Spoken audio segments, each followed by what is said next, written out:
สบายดีพี่น้องมาเบิ่งรถไถเนาะอยู่เซโนเด้อตอนนี้ก็ฮอดห้านพอดีเนาะก็ฮอดห้านพี่น้องเลยสิเข้าเบิ่งรถไถนาเนาะสิแกนไถนาเพิ่นว่าแท้เนาะ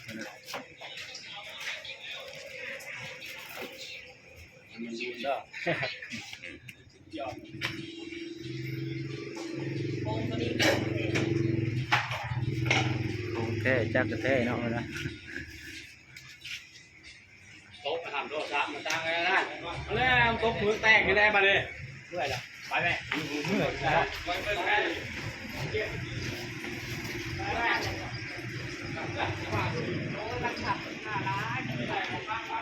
อยู่บ้านทับ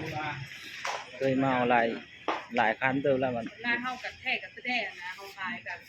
เพราะว่าเขาเว้าแล้วมันได้ครบกระเป๋าบนคายโลดแบบให้ลูกค้ามาทำก็เป็นกระซื้อโลดนะว่าคุณจะเอาโบว่าแบบลายๆเลยให้ลูกค้าโตผมเคยทำผมเคยบอกเนาะนะแต่พอจะแม่ขายกับเดี๋ยวนั้นวันนี้อุปกรณ์มาน้ำมันก็ไม่สามารถเปลี่ยนได้เบิดแต่เท่ากับบริเวณนั่นนะว่าพื้นมันมาแต่ไทยแบบใดก็ให้ลูกค้าแบบนั้นเลยขายเกือบแท้100%เนาะกับประกัน3 ปีอะไรปีเลย10 ปีอะไรปีคันโตโปแล้วมันสิเป็นสีนี้โตโปโปสีดำแต่ว่าของแท้นะโปโปต้าแท้คือกันเนาะ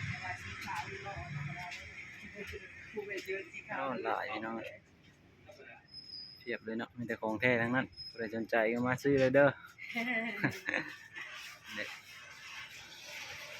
เซโนพี่น้องเซโนผมเบิร์ดเรื่องการเกษ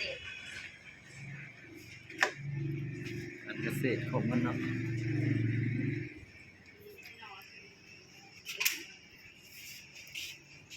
เรื่องราคามาต่อรองกันได้เนาะเพิ่นนะ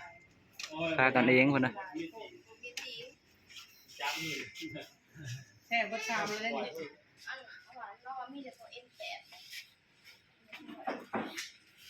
นี่นะเรียกเขาคานดำบ่คานแดงเนาะนี่กาปืนใหญ่คู่นี่คานดำ4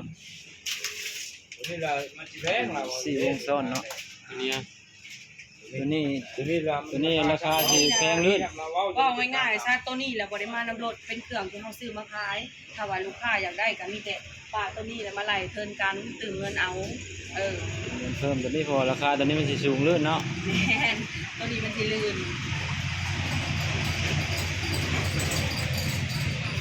ตัวเรายังขาดอยู่เลยโอ้คันตัวนี้เลยได้ตัวนี้นะครับตัวนี้มันแพงลื่นกว่าตัวนี้นะครับตัวนี้บอกแล้วแต่มักเจ้าพี่ยังบ่ดอกอันนี้มันเป็นเงินยังตัวนี้สูงลื่นแต่ราคามันสูงขึ้นเนาะมันลื่นกัน2,000 บาทแล้วแต่เจ้ามักตัวนี้ราคามันก็ต่ำลดได้อยู่ดาบเจ้ามากโบได้ใจว่าตัวนี้แล้วก็บอกเราก็ต่อรองน้ำลายอีกคืออะไรแต่ตัวนี้บ่ได้เพิ่มตัวนี้เลยตัวนี้มันจะเพิ่มคือเราห้องราคาให้ฟังกันละการแดงก็ราคานั้นการดำก็ราคานั้นนั่นแหละตัวนี้4 วงตัวนี้เนาะ4 วงของเขามันกระทนอยู่นี่ก็ได้เอาตัวนี้เนาะตัวนั้นก็ได้เพราะมันเจ้าได้ตัวนี้เลยแม่เลยใส่การแดงเอาเปลี่ยนเบิ่งใส่คือเดียวลายเนาะเจ้าการดำมันกระทนเนี่ยมัน4 วงซ้อนเลยรุ่นข้อมันนี่จ้ะข้อดิข้อน่ะวัดชงเลยนะจะเอาข้อแดงนี่มากตัวไหนดีกว่าตัวนี้เป็นรุ่นเก่านี่เอารุ่นใหม่เอาตัวนั้นมันอ้อมเลยตัวนี้เนาะแต่มากตัวนี้มาอันนี้พูดเนาะจักสั่นแล้วก็จัดชีเราตัวนี้แล้วก็เป็นต้นยางบ่เนี่ยเป็นต้นยางมันเบิ่งยางหน้ายางหลังมันปกติครบทุกเป็นตัวเดียวนะเบิดนะค่อยตัวนี้ยางบ่เอาตัวนี้ลงขึ้นมาแล้วให้เบิ่งมาเบิดยังก็จักบ่เอาได้ด้วยนี่จักเอาอันค่อยจะแค่ให้เจ้าเบิ่งกินนี่ได้บ่แล้วมันได้แค่ละได้เอ้ยแบบมันมีมันเพิ่นบ่มักมันจักใหม่มันบ่พอนะเพิ่นบ่มักหน่วยนี้เพิ่นว่าบ่มักหน่วยนี้เนาะมักหน่วยใหม่จักแค่เบิดไว้แล้ว เราบ่มักหน่อยนี่ เจ้าก้อนบอกคนที่ก่อนบ่รู้จักประเด็น เออ เพราะว่ามันแก่ๆให้เจ้าเบิ่งกินนี่ได้ไหมบ่ เอ็งเลยบอก ตัวนี้มันบ่จัก แนวนี้ได้ เพราะเจ้าจับเราเบิ่งจะเห็นยุ่งยิ้มยิ้ม วันนี้ให้คนอธิบายบ่ตัวนี้ของแท้ตัวนี้ของถึงได้ อ๋อ เออตัวนี้ได้ อยู่แล้วแต่คนบอกจับ แม่ หนุ่ยนี่ก็เอาเป็ดโอ้ยอยู่แดงคือกันว้าว บ่จักแน่นหน่อยนึงเพิ่นว่ามันกึกกักหน่อยนึง ได้บ่ยากหรอก เลย ไปเอาไปเถอะกี่โมงค่ะนี่แม่ไอ้หอมไปเอาไป ยังจะเลือกหน่วยไม้เพิ่น เอา น่ะ หนูจะบอกแล้วเลย แกะหน่อย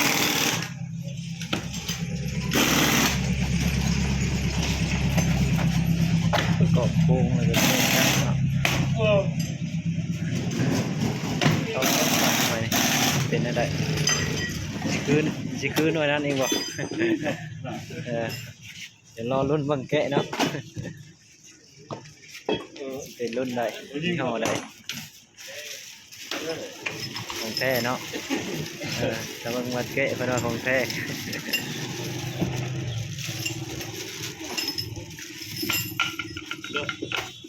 แท้ 100%เลยเนาะ จับให้เป็ด เอาออกจับเอาเป็นได้ เอาเนื้อเอาให้พอได้แก้วไปเออ โอ้ของแท้เนาะเป็นนี่เนาะของแท้เนาะ อุ้ยเหรอเออนี่เอาเลย แน่นว่านี่ แน่นั่นแม่ดู หัวนั้นบเลมันวะบเลมันคุยเนาะ นี่เอานี่ อันนี้แน่นหัวนี่เพิ่นมักหัวนี่เนาะ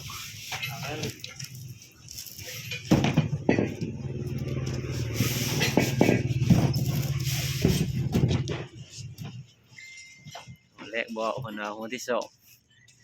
หัวแรกบ่มัก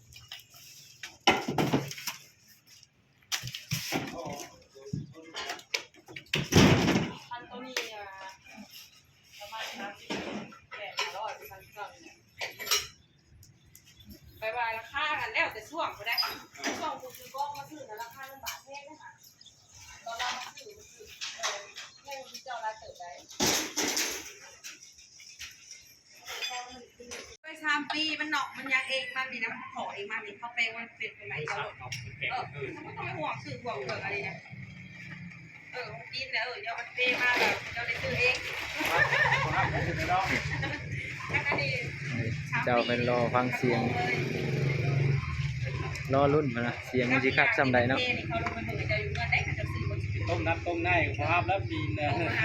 ยังไม่โยนน้องเองใช่ไหมฮะ ตรงน้ำ เอาทำเองทำเลยกระแทกเรื่องนี้อันนี้นะครับมันเป็นเบ้เบ้เดียวมันอยู่ ตรงน้ำความประกันเนาะ ประกันแขวเฟืองทางในมันว่าง่ายซะคล้ายๆรถใหญ่นะครับประกันใจจ้าคนขับอะไรเลยเหี่ยมันน่ะลูกค้าเพิ่นบ่เข้าใจเพิ่นก็ว่าหน้าแตกก็ให้ห้ามบริษัทกระลุกและ อย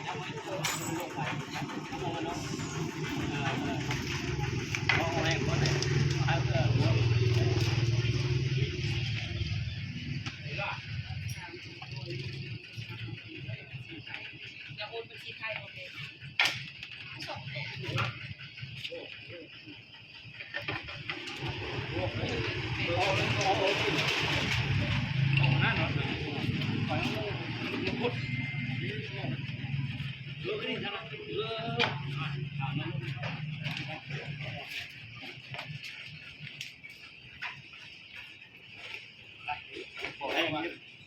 จับที่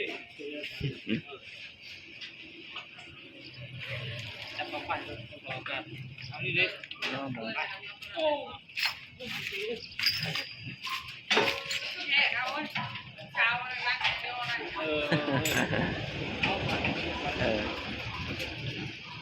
ยันนักกว่าผู้สาวอีกบ่จักนี่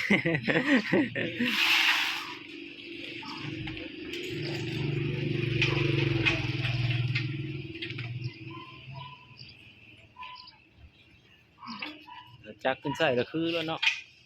คือมุดมันรถ มุดมัน จัก กันบ่มีจักรถคือบ่คือว่า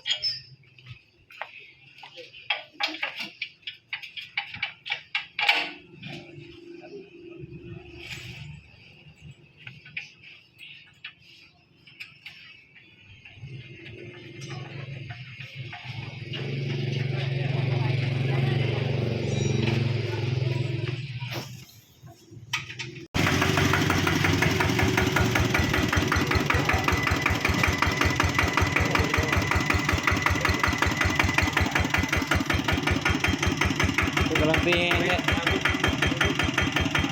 กำลังตีเอาเบาลงอีกหน่อยตัวแห้งเลยกำลังตีบ่ได้จำบ่ ก็ของแท้เรา เอาเบาๆลงได้อยู่บ่ คือที่นี่นี่คือว่าไปหน้าไปหลังต้องขวาแล้วไปหน้าต้องซ้ายมันไปแล้ว ไฟเลี้ยวเปิดไฟเลี้ยวบ่เออ เชื่อแล้วยักษ์ให้ต้องทำประกัน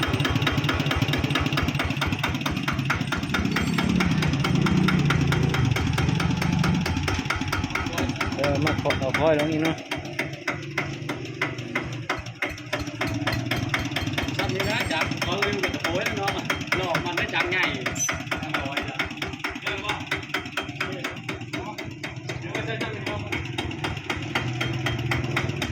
ถือว่าโอเคอยู่เนาะกำลังตีก็ซ้ำนี้ก็ถือว่าโอเคอยู่ละ เอ้ได้เจ้าได้อยู่บ่กำลังตีใช่ไหม ได้เลย ได้อยู่เนาะ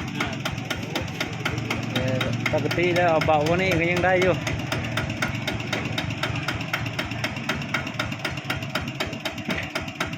โอเคแล้ววันนี้เลยเนาะ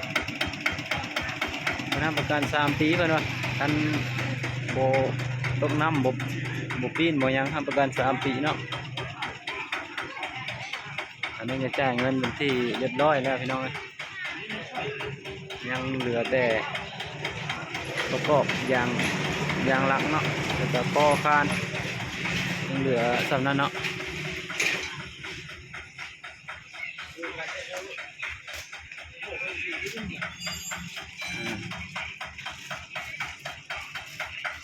เรียบร้อยมีแต่จัดยางหลังยางหน้ายางหน้าเรียกยางหลังเนาะแล้วก็คอคานขาดไถแล้วก็กลับบ้านพอดี เดี๋ยวน้อยเดียวนะสิได้กลับละก็แล้วประกอบโครงประกอบจักรเนาะก็แล้วยังเครื่องคานยางหลังคอแต่ก็โอเคเนาะ เดี๋ยวไปเบิ่งสองตัวอื่นก่อนก็ได้ เบิ่งตัวอื่นค่ะ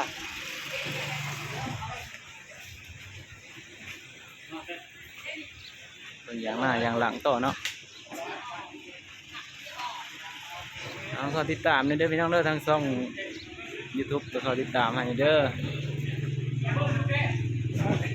ยืนขอติดตามช่อง YouTube คุณสายใช้น้อยพิมพ์เข้าได้เลยพี่น้องเพื่อจะได้ฟังเพลงใหม่อีกเนาะเรื่องคลิปไปก่อนเนาะ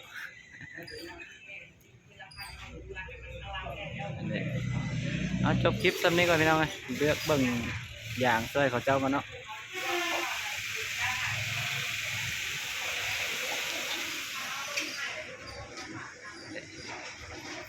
จบคลิปกันเด้อเอาดีมีให้ทุกคนเด้อ